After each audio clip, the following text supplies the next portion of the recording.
Good afternoon, everybody. Thank you so much for joining us for today's London CTOs event sponsored by Lohika. For those of you who don't know me, my name is Abby. I work with Barry Cranford, who's the founder of London CTOs. That is just one of 15 different communities currently run by RecWorks. We are a tech recruitment company with a massive, massive difference. So as a company, we're always on the lookout for more clients, and some of our best clients have come from community members who recommended RecWorks to their internal recruitment team. So if you're hiring for a new team or you're working for a company that is, please do let us know. If you want to know more about what we can offer, just ping me a message on Twitter, LinkedIn or Slack. My name is as you see it on the screen today, and we really look forward to working with you. Also, though, as a company, we believe we really can be a force for good in the industry where recruitment is concerned, beyond just placing people in jobs.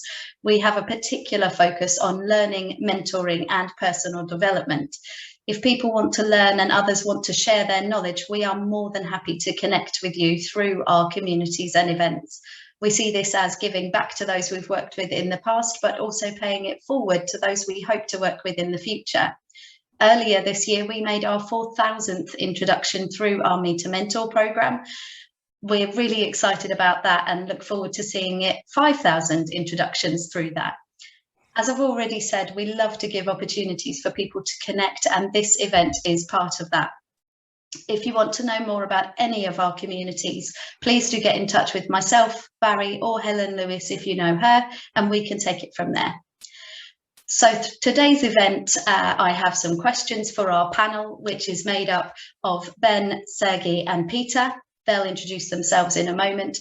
There will be time for Q&A at the end, so please do make a note of your questions or put them in the chat, and then we will cover them later on in the event.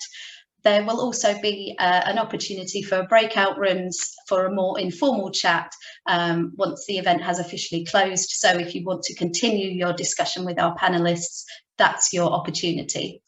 The recording of today's session will be available on YouTube. I will put the link in the chat for you later.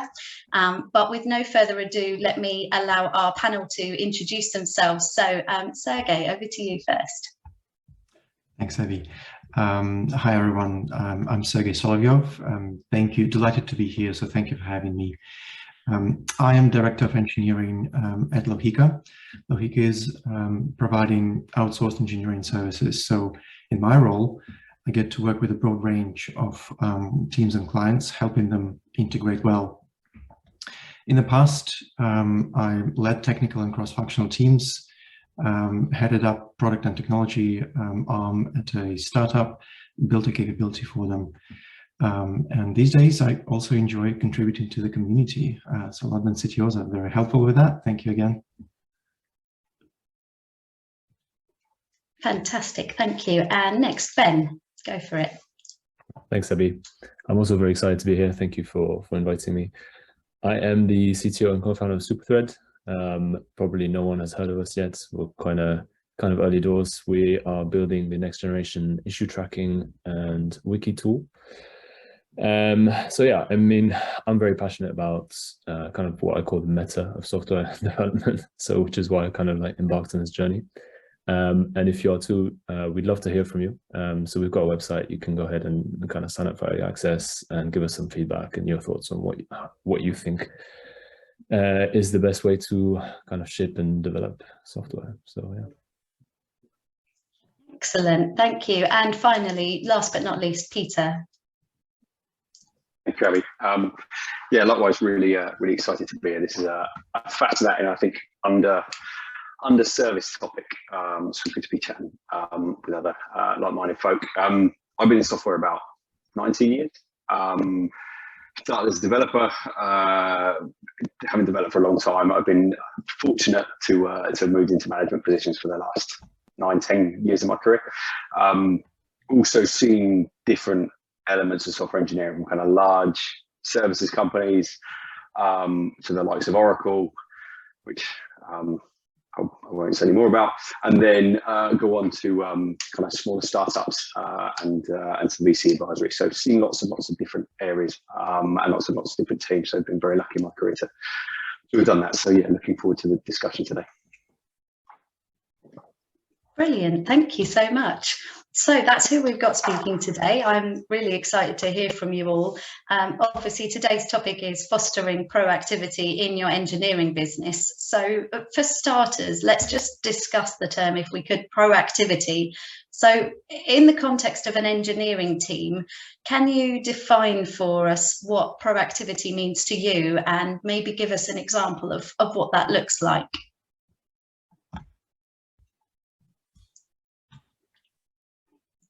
Who jumps in first? I can go if that's all right. Go for it. So to me, what's kind of embedded in the term, it breaks down into multiple facets. From top of my head, it's curiosity. So people really asking spot-on questions about the work they're about to do. It is thinking in options. So as you're discussing possible solutions, list them out as route A, route B, route C, and that makes it easier to compare and arrive somewhere. And also just generally leaning into the conversation rather than being pulled into it. And all that having a common end goal, find or propose a solution that is actually good. Yeah, I think that's a good point, Sergey. I think for me, it's mainly boils down to kind of two different perspectives. So my initial kind of thought was, for me, proactivity, I kind of liken it to initiating change and having a bias for action. So I think, yeah, that's mainly how I would kind of describe it with engineering. But then also, if you Google it, if you look at it, there's this whole concept of like just anticipation, right, and preemptivity in terms of like instead of reacting to events, acting and trying to prevent, whether it's like working on technical debt or kind of if you're constantly firefighting, like being proactive in terms of the way you develop or think about, the roadmap and software and things like that. So I think there's those are for me the two kind of different aspects to it. Yeah, I go with a very broad brush term of just people who look to step out of their kind of day-to-day, out of their kind of core responsibilities within a role and look at what else they could be doing, how they can be helping, supporting other aspects of the team, other aspects of the business, other aspects of the project, and just thinking wider than I guess what they're expected to be focused on day to day. And I think in doing so, for an engineer anyway, I think brings a massive amount of value. They get exposure to far more of the overall kind of delivery life cycle, the overall product, the vision, the direction of the company. So it just, I don't know, I see proactivity has been quite a major and underserviced soft skill, let's call it, because by being proactive, you naturally get a lot deeper into a business and build a lot more understanding about kind of what you're building and why you're building it.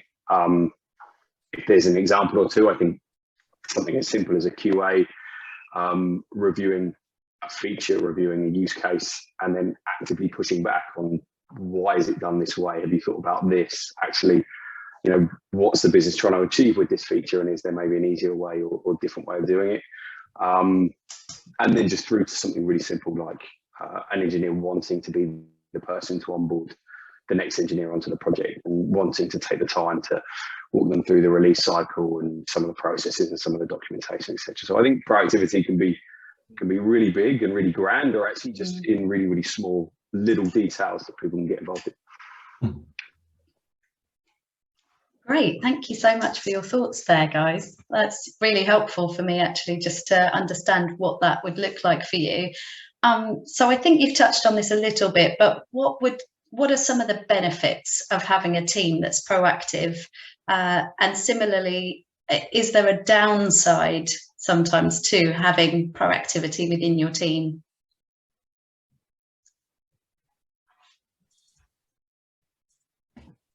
Sergey, do you want to go first? Same order? Okay. Yeah. Guys, it sounds like we actually have quite different perspectives on the term itself, which is brilliant. Maybe if we had more panelists, the conversation would be even richer. Anyway, I'll probably go a bit deeper into where I'm coming from with the proactivity.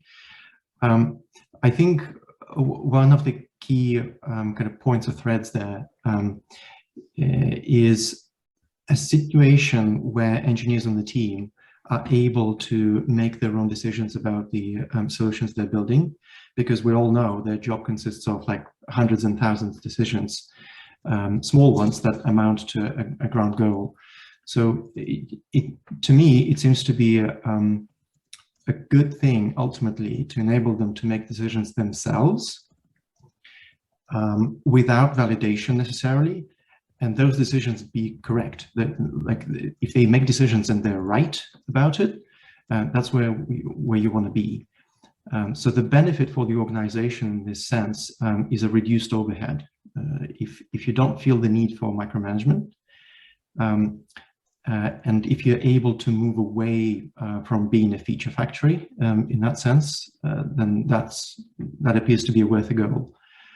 The downside, maybe if you look on the flip side of that, as an engineering leader, the downside would probably be, well, having less control and having to trust more, which sounds good, but many people actually wrestle with that. It's not that easy in practice.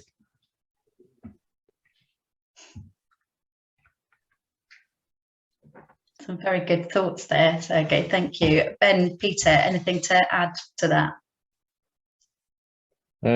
Yeah, I think obviously some very good points. I think a lot of companies and a lot of people I've talked to, especially, kind of going away from kind of this top-down approach, and a lot more for what you were describing, Sergey, right? In terms of like the people closest to the problems are the ones that are able to kind of make and solve those decisions in the best way possible. So I guess that's why right now, when we talk about proactivity, it's mostly a positive kind of term, I would say. Not so many downsides. I guess for me, the only thing I would add is, in terms of I guess you have to be limited, right, in terms of how proactive you can be, like within your skill set, right? I guess if you're trying to kind of make decisions for, I don't know, let's say as an engineer trying to make decisions for customers or like sales reps, and maybe you don't have all the information or experience to be able to make those decisions. So I think it's more about kind of taking a positive spin on that and just, kind of keeping in collaboration with your colleagues on those types of decisions. And then for me, I talked about also the kind of anticipation and kind of working on tech debt, or being preemptive and thinking about not always so like preventing issues or preventing firefighting all the time. I think in that sense, if you're always you're not really bringing value to the business, right? If you're always working on trying to preemptively think about, things that could go wrong, and trying to be proactive in that sense, then maybe perhaps it's, you're not actually driving any business value there. So there can be, it's a balance and trade-off. Yeah, I think from a services perspective, if you're working in services and you're in that model where you're building engineering teams to work on projects for clients, proactivity is a massive benefit to the client, because if they're often employing services companies to deliver on some scope, deliver on a project, and I think it's very easy to fall into that kind of us and them relationship where here's tickets, developers do tickets, they come back to client reviews work, client raises tickets back. So you can get to that very kind of transactional relationship, whereas actively you have a proactive team that's working for that client and they're making suggestions, and there's a bug but someone's on it and they're reaching out to the client and saying, well, we deployed this but this isn't really working, so we're going to fix this, it'll be with you next week. That just helps massively throughout the whole thing, because I feel like when people are proactive and people see that people are being proactive, they realize that they're trying their best. And I think where things can get frosty throughout any company, be it an internal team or from a kind of client team, and that dynamic, things get frosty when they get that, like, no, it doesn't work. So it doesn't work, and I'll fix it, but I'll fix it when I fix it. like just small things, and I get it because there's a ton of pressure and there's also very valid reasons why the world isn't perfect. But that dynamic of someone knowing that something isn't working, but they're going to try really hard to fix it, and they're going to pull this in and that in, they'll give an update in an hour. That's a really small example of proactivity that makes a massive difference to maybe a non-technical stakeholder that just doesn't understand it. So is therefore just going to not understand it and therefore get more frustrated.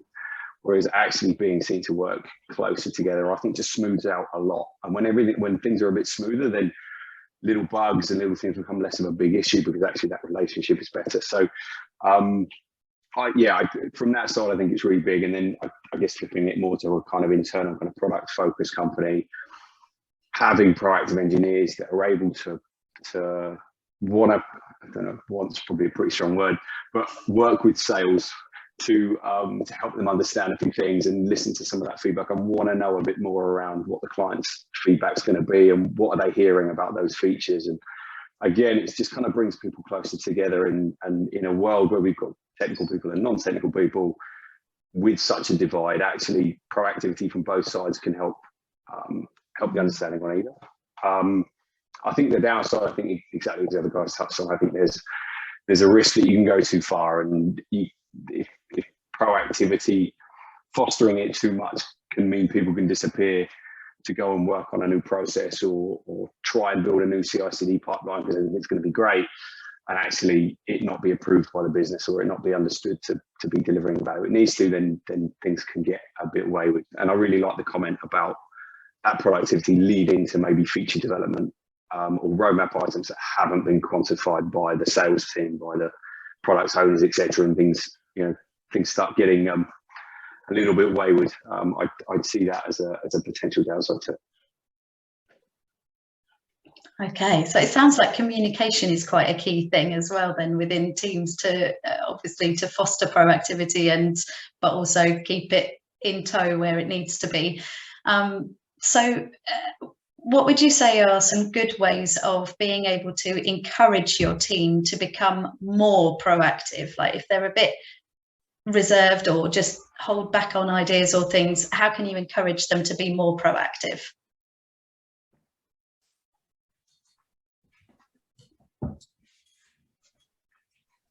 I'll jump in. Tried different things in the past myself, and I think one of my favorite approaches is, as it often is, walk in their shoes. So try to run conversations with engineers where you see the potential to be quite proactive and play a proactive role, and just highlight in those conversations what the benefits would be to them. So basically sell the idea. Again, different people respond to different things. So there's a range of things to call out and see what resonates. Again, in my experience, people often react well to a chance to make better contributions and drive more impact. Have more autonomy also is another big driver for today's engineers, just to be able to make the decisions, take responsibility for them, and move faster, get to results faster. Generally more freedom to try their own designs, because contrary to some beliefs maybe, engineers are very often quite creative people, in my experience. Similarly, I've seen people responding well when I say, if you demonstrate this kind of behavior, it is much more likely that you'll end up working in innovation more often. So again, compared to, I don't know, maintaining some legacy tech maybe, or doing maintenance work, that's something that resonates with people. Faster feedback loop is one other point. If you are proactive, if you're closer to the end users, and I'm talking about the startup world right now, then you actually get to hear what real people are saying about the experiences with the product you've built. Again, that's one other driver. So general idea is highlight the benefits that those individuals will experience if they go down that road.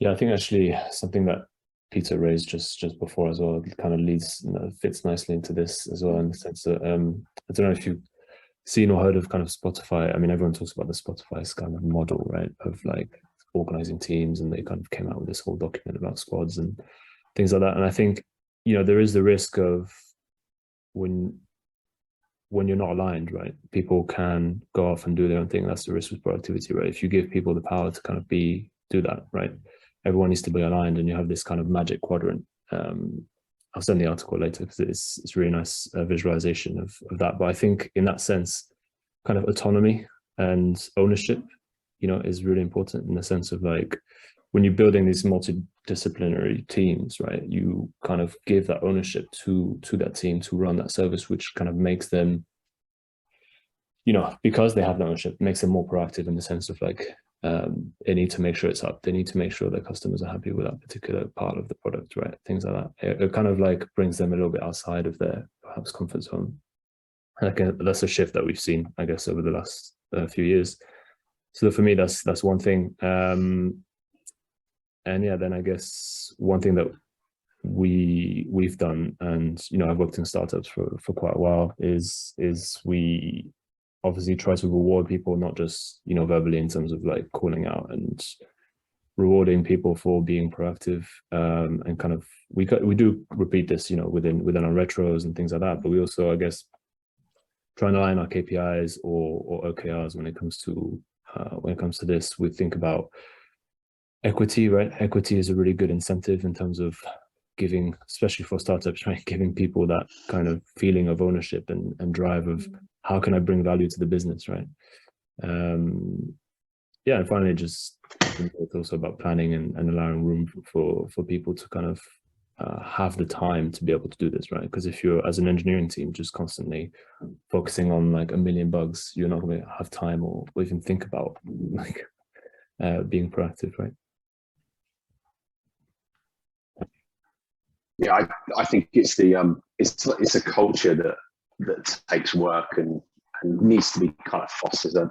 I think exactly as you said there, Ben, having the safe environment for people to be proactive and for it to be recognised. I think where I've seen it fall down is you can have, and it's often with when a new member joins a team and they're really excited and they've just come from maybe another company and they've experienced different things and they're all young and enthusiastic and want to, you know, bring some ideas forward.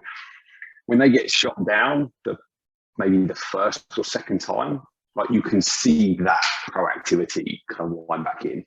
So I think it's really hard to introduce a proactive individual into a team that's used to actually just, you know, maybe it's a bit more of a feature factory, or as you said, maybe there's just a massive backlog of bugs and no one's got their time to stick their head above water to look at anything else. So when someone does come in with that approach, then yeah, it can really get quick shut down. I think I've also seen it where maybe the leadership haven't been open to new ideas. You know, they've got that view of we work like this. We've worked like this for the last few years. It works, and we're not changing it. So, not having a leadership team that's kind of open to hearing ideas and then being able to allow people the time to go and work on them. So I actually think there's a kind of management side, which is running the engineering team, the engineering function as well as possible to allow for a bench, let's call it, for those people that want to do a bit of R&D or want to take time out to do something a bit different and have it back. It needs to be tracked, needs to be managed against that business value. But I think I've seen it more in those smaller, I think it kind of goes without saying, in those kind of smaller, tighter knit product focused teams, there is naturally that drive to want to move something through because it's new. They maybe start from a blank canvas, so they've not got technical debt, they've not got legacy to have to maintain. Everything can be very fluid. They can make process decisions, see if they work, if not, do something else because they're in that phase, and you know the state of the business and the state of the engineering team will allow that. So there, I think it's really important. I don't want to say easier, but you've got more agility in those smaller teams. As it gets bigger and bigger and bigger, I think it's the point that Ben touched on.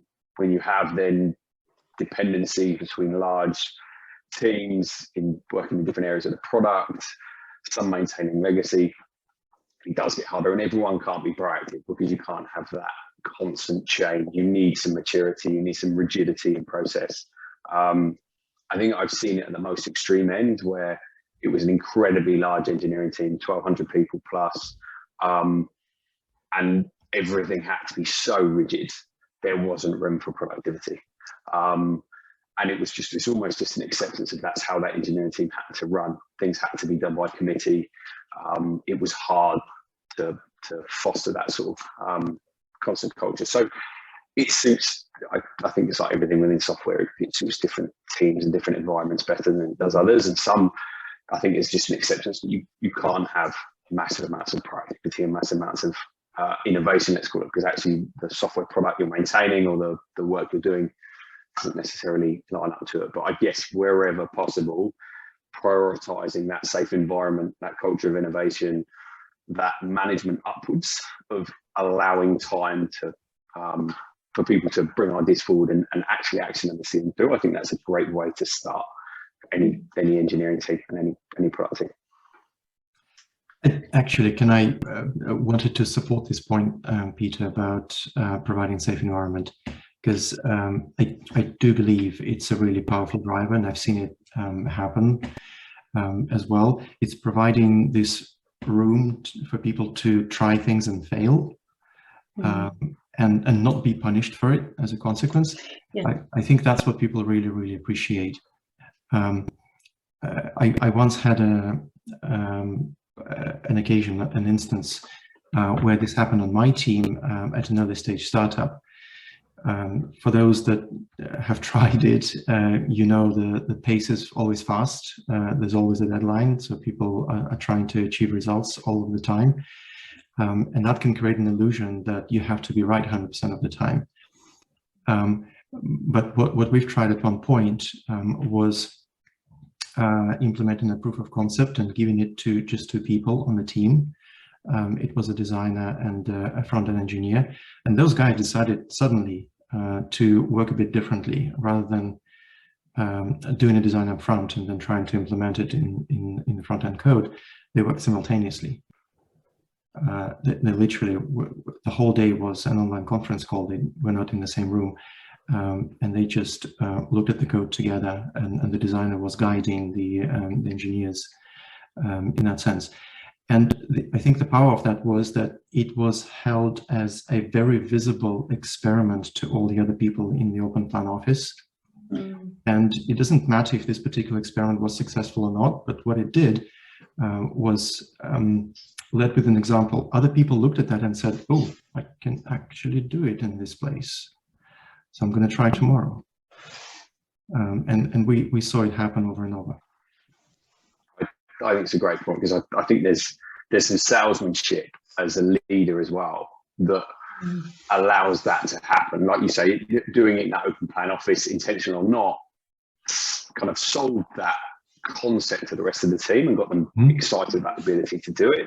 And then I think there's a responsibility to sell upwards and across, if you're in the C-suite or reporting to the C-suite, to allow them or help them understand that, yes, we've just lost 2 devs for 3 days, but look at what they've achieved in those 2 days. So there's bringing the rest of that business on the journey that says bit of proactivity, bit of innovation, bit of time and some headspace for some of these engineers means, yes, maybe we didn't crunch those 3 bugs, but this now pays back. What they built now allows us to reduce bugs over the next 2 years, and this is what that now can look like as a saving. So I think, yeah, there's definitely a bit of that, as you say, that safe environment and that demonstration of it's okay, not only for the internal teams, but also for the rest of the business as well, to understand why this stuff can happen and the value.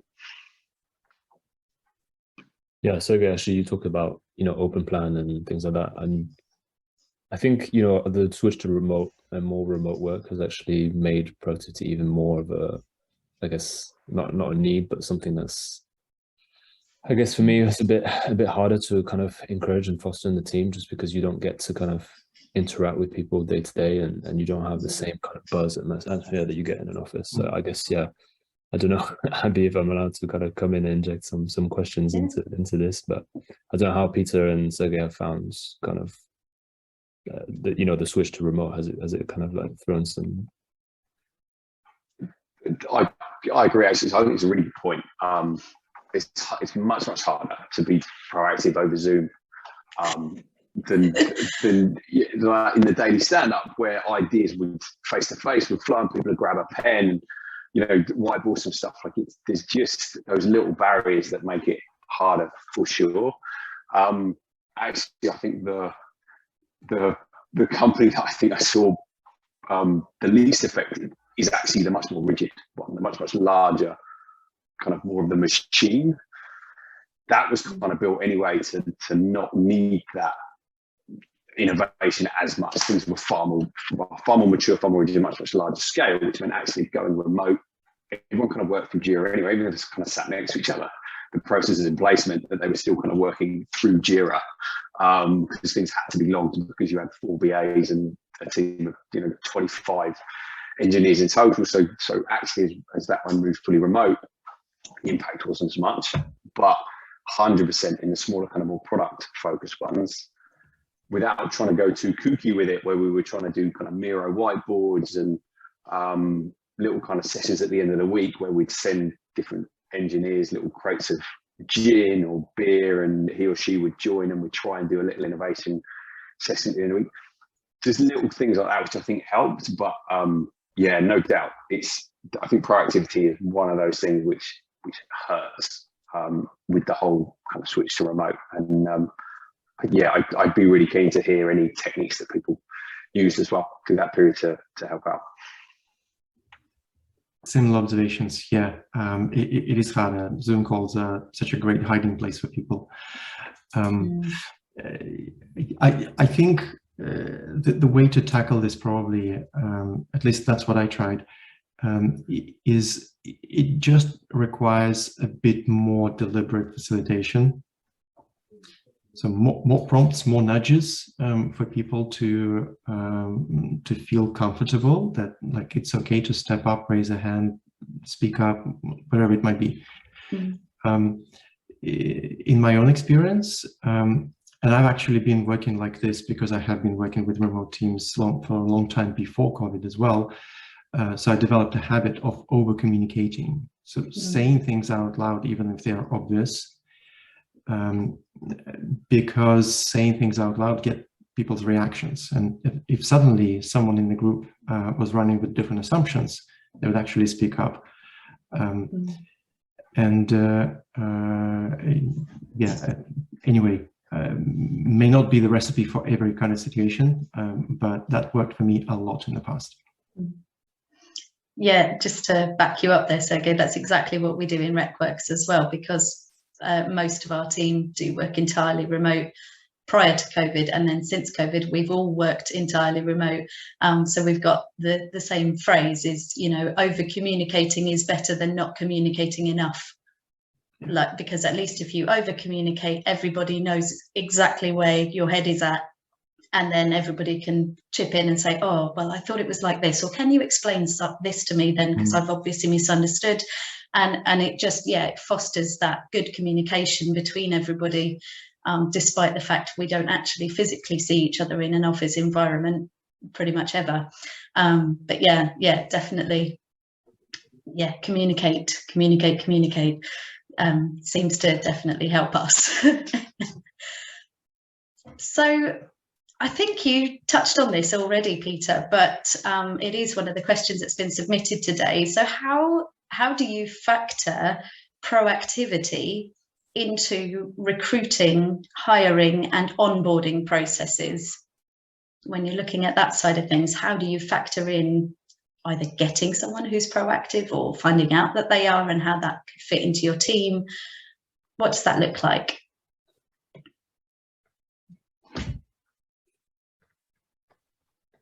So again, should we stick to the same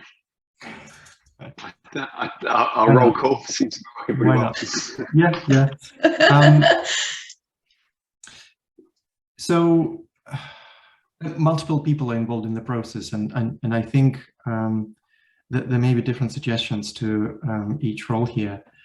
One thing that comes to mind, for example, is being clear, depending on the role you're hiring for, how significant is this requirement? Is it a must-have or not really? And then being clear about that, that should come from a business stakeholder. So whoever is hiring in their team, speaking to HR people or recruiters, that needs to be made very clear upfront, because that becomes a filter, basically. And then further down the line, let's say during the interviewing process, I would just look for curiosity, I think, in candidates. That for me is a great indicator, because if it's a natural trait that a person has, it will manifest itself every day in different forms, but it'll just be there, it'll bubble up. Yeah, that person will be asking questions, will be potentially challenging some suggestions, asking, how about that, how about this? And that would be a great example for others as well. Yeah, I think that's a good point. It's probably hard to just try and measure productivity within a hiring process, right? I guess for me, from an engineering perspective, I always make room for asking kind of business-minded questions, just to make sure, like, if the candidate doesn't, proactively maybe in the first session kind of come out and ask about the business, what the value proposition is, who are we selling to, why would anyone buy our product? If they ask those kinds of questions, it shows you that they already have that kind of mindset of looking beyond just their technical ability and what they can bring there. But if not, you can ask them, well, what do you know about this market, or how would you position the product, or do you understand like the value that we're bringing? So you can kind of ask those questions, and then you can also talk about like the vision and the roadmap, right? And that goes back to the kind of that alignment thing about what ideas you have for innovation. And they probably would, a good candidate would come out and ask about, like, what are your plans for the future? Where can I make the maximum impact, right? And have those kinds of discussions, basically. Yeah, open questions are always great. Like, what do you know about X, or how would you do this? That's quite beautifully. Yeah, I'll ask for, like, I guess in the past, have you had any experience of like when you've gone outside of your role, right, and like solved an issue for a customer or something like that? Or yeah, you can try and ask these kinds of questions. Yeah, I think it's not a tangible thing to be able to measure. And actually, I think Sergey, I think you touched on a big point, which is actually understanding the role. Does the role need it? Because if being realistic, it would be lovely if every engineer we could hire had a streak of curiosity and wanted to be proactive and wanted to explore more areas of business. In reality, actually, quite a few are more introverted and not necessarily wanting to get that exposure, and understanding where you could put off a really, really good engineer by potentially asking them some questions that might feel like we're going to drag them out of their comfort zone and then actually lose a really good candidate for the role that we needed them to do.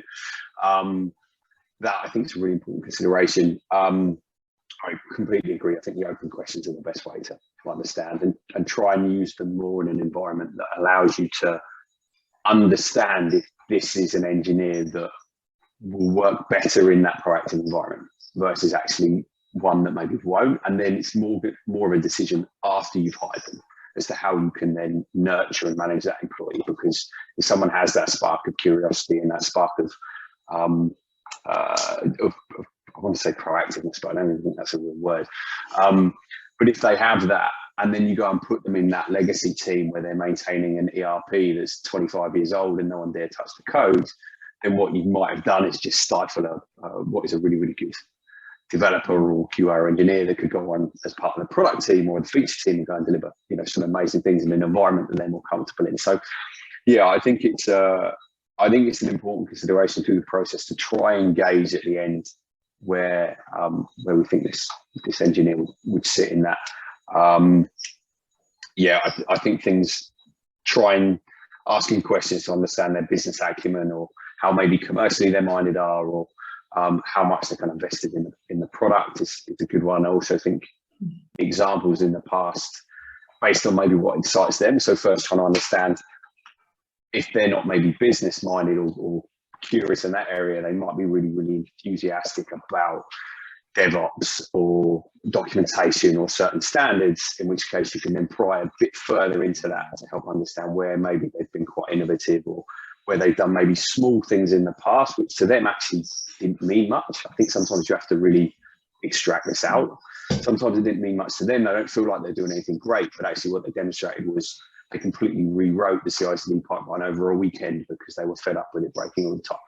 And that's such a wonderful thing to try and get out of someone who actually might just be nervous about raising it because they might not feel it relevant. So as always, it's a hard thing to glean out of people in especially certain rigid interview processes where everything's moving at a million mile an hour. But I guess it's as everyone else has said, it's just little ways of trying to unearth some of this stuff to give a good gauge on what that candidate's like.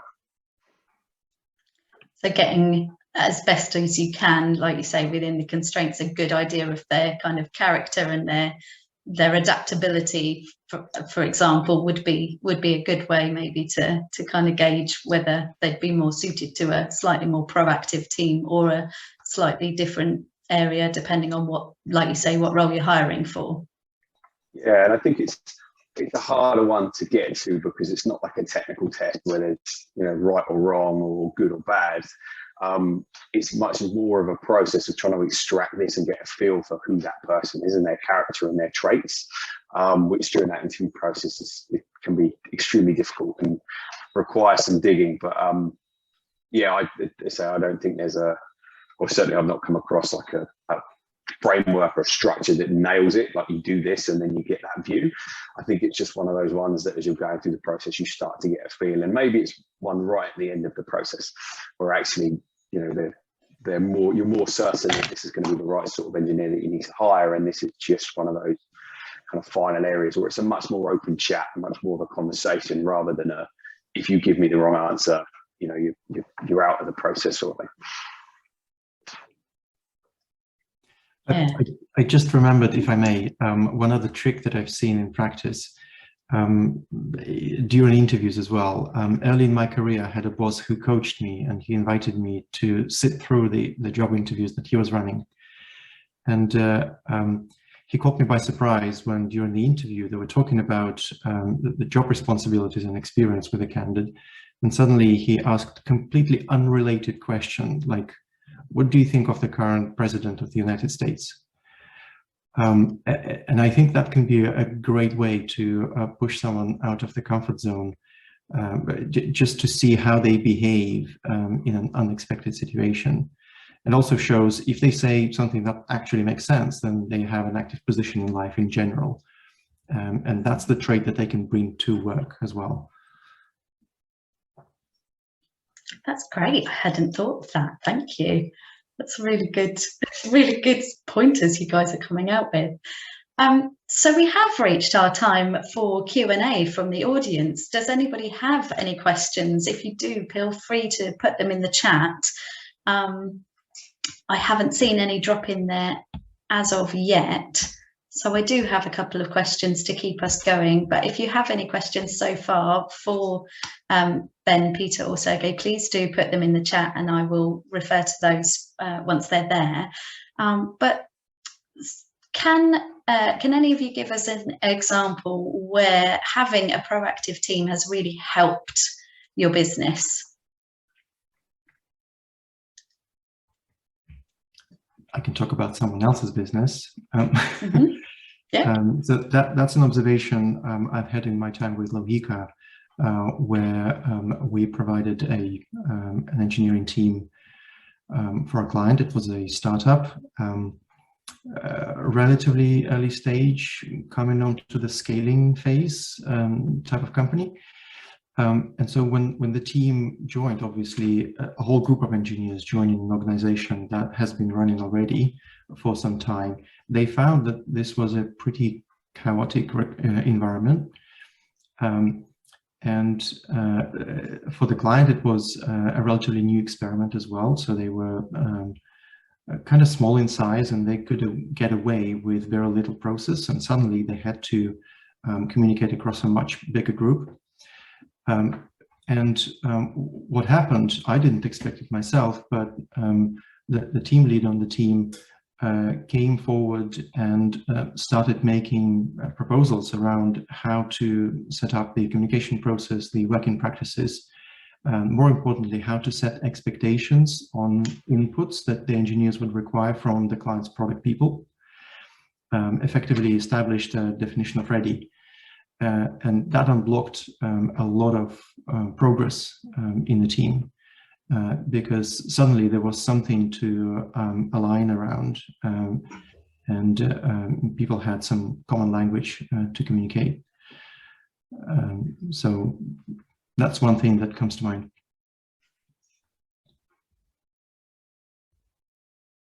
Yeah, similarly, I have just a few kind of funny stories and examples of things. I guess the first thing for me is kind of also touching on some of what we talked about in the past few minutes is, may sound a bit cliche, but, you know, when I think other organizations like Google and, you know, Atlassian have these kind of like open days where you just have a team of random people from lots of different, you know, I've done one at Tray.io myself, where I guess it's kind of like a hackathon type thing, where you grab someone from, I don't know, a team in sales to someone from, you know, front end and back end, and you create like these completely random teams, and you give them 2 days to come up with something. And I think that's how, like, I guess Gmail was born, and, you know, lots of really interesting things come out of that.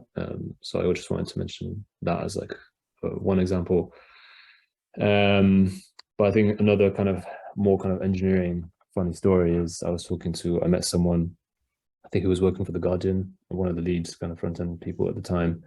And while they were developing a feature, you know, and this was like quite a long time ago, when, you know, ads were just kind of ads in terms of news, newspaper was going digital, right? And everyone was kind of integrating with all these ad networks.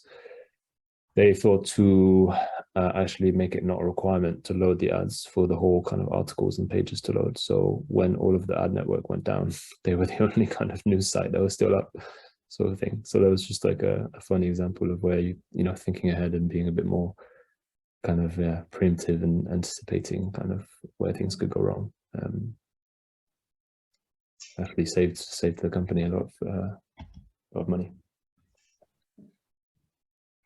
Yeah, I think the services side, as we touched on before, I think as Sergey mentioned, I've seen that as a benefit a lot, where actually you're on services, you've got so many different teams working with so many different clients. So there's so much changing the dynamic between clients and teams and setups and release cycles, and it's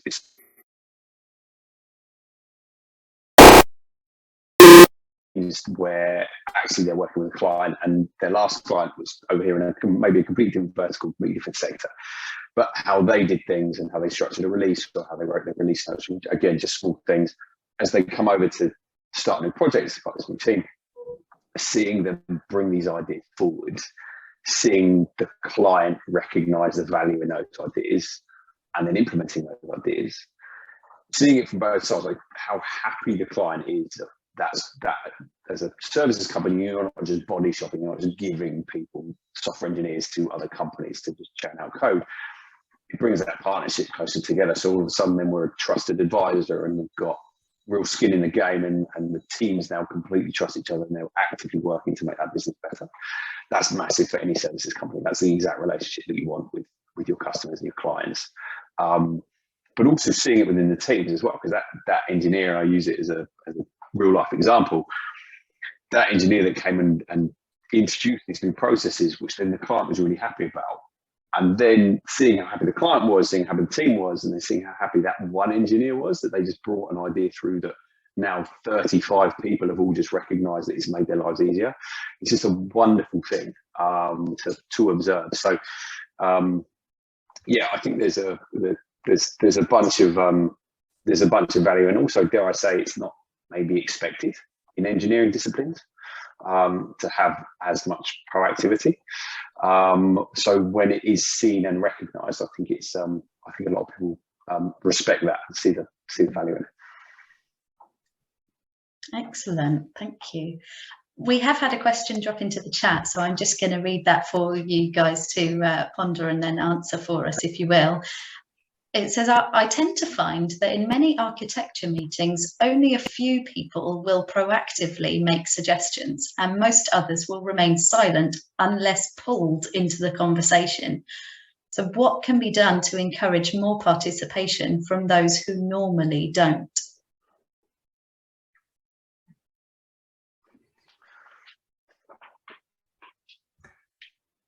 That can be tricky.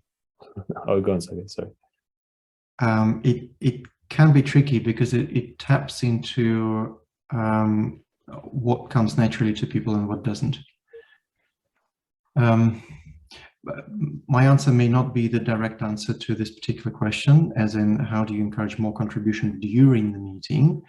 But in my experience, what I've done is just to make sure that I do gather inputs from different people, regardless whether that happens in the meeting or outside of it. Naturally, you would just have team members that would be naturally reserved, and they would not feel comfortable speaking in public, even though they have an opinion, even if that opinion is well justified. So just noticing this, first of all, as a meeting facilitator, noticing that someone has not contributed actively, and then taking the chance maybe afterwards to have a one-on-one conversation on the same topic, that can be one tactic.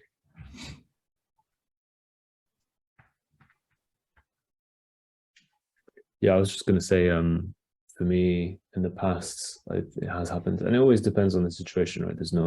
I think there's ever like a right or wrong answer or a silver bullet, right? If it's someone, I've had a situation in the past where it's perhaps maybe more kind of junior engineers or junior members of the team who are maybe not have had the confidence yet to kind of speak up. If I was leading that project or something like that, I would ask them to come up with their own ideas first. And I would be the person, as the most experienced person in the room, the person who is silent and kind of listening. And that kind of like encourages, those learning and to actually have to think about, rather than just, being a bystander to, let's say that the lead architect is coming in and kind of presenting what should be done. Actually have a kind of down-up approach to those architecture meetings where the least experienced person in the room comes up, and it becomes a conversation of like, oh, okay, well, did you think about this? And it kind of encourages that that natural conversation, I think. Yeah. Yeah, I think this is a great question, and I completely agree in those responses as well, in that facilitating the meeting well. Again, I guess it tracks back to having that safe environment. Architecture is so difficult, right? Because there's never a right answer, and everybody's scared of putting something forward, which actually a more senior architect could say, no, that's ridiculous. That would break X, Y, and Z, and then people are terrified that they're going to get, shamed for saying something wrong. And I guess it's natural as well, because, the very nature of these things is that there are people who have been doing it longer than others, and there are right or wrongs, and people like to be that font of all knowledge.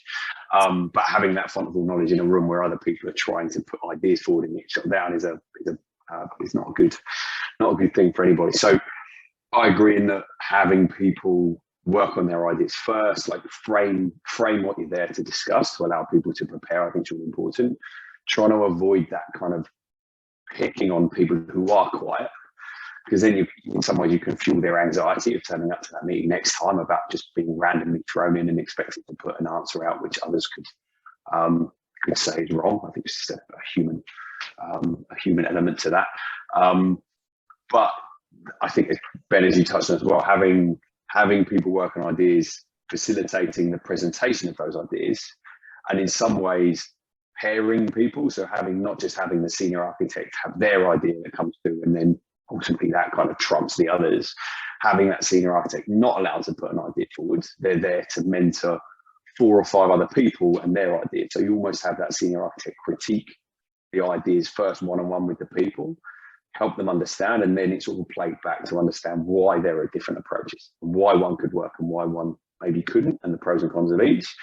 I think then it's more of a mentorship learning activity rather than necessarily here is a problem, how do we fix it, and who's the most senior that's gonna drive that forward. So again, I think it's Sergey touched on, it's just extra effort. It's going further and further in these sorts of things rather than just rapidly pulling everyone together and saying we've got a problem to fix, because inevitably the senior architect's going to put that up and he or she's going to want to drive that forward, and you're going to be under time pressure. Whereas investing time, investing process, and it being a slog, because the first time, if you tried any of these ideas, the first few times, everyone's still going to be quiet anyway, because no one really wants to do it. It's one of those things that you have to commit to and make it an integral part of the team. I don't know if I've answered the question, or if I have, it's jumbled up in that word vomit that I just came out with. So I hope that helps. No, I totally agree with you, Peter. I think it really helps build that ownership as well, right? Of like, yeah, and leads back to proactivity when it comes to maybe kind of more junior people, right? The response sorry. I actually just remembered another example. Something that I used to do. Strange that I didn't think of that right away. But I'm not an architect, but I have been in a position where I would run an architecture-related meeting, and I would actually present my own ideas about what the architecture of the future product should become. Because I'm not an architect, that happened naturally, but the trick might be to position whoever is presenting as not an expert by default in the subject, which again by default invites other ideas, other opinions, and makes it okay for people to come forward with those. Yeah, I think it did really well in that one example that I remember. Maybe it can be replicated. I haven't tried. That's a really great idea. And yes, it is agreed in the chat. There were some great suggestions. So thanks very much. And they're going to try that. So yes, we're at pretty much at time now. So all that's left for me to say really is thank you so much, Sergey, Ben and Peter, for coming and sharing some of your knowledge today. We've really appreciated hearing from you. Thank you everybody for joining us. If you would like to continue this discussion a little more, we will now be moving to breakout rooms and open up the floor for anybody to unmute and ask questions if you want to. If there's anything else you want to know. So feel free to join us then. Thank you very much. Bye-bye. Thank you. Thanks, everyone. Thank you.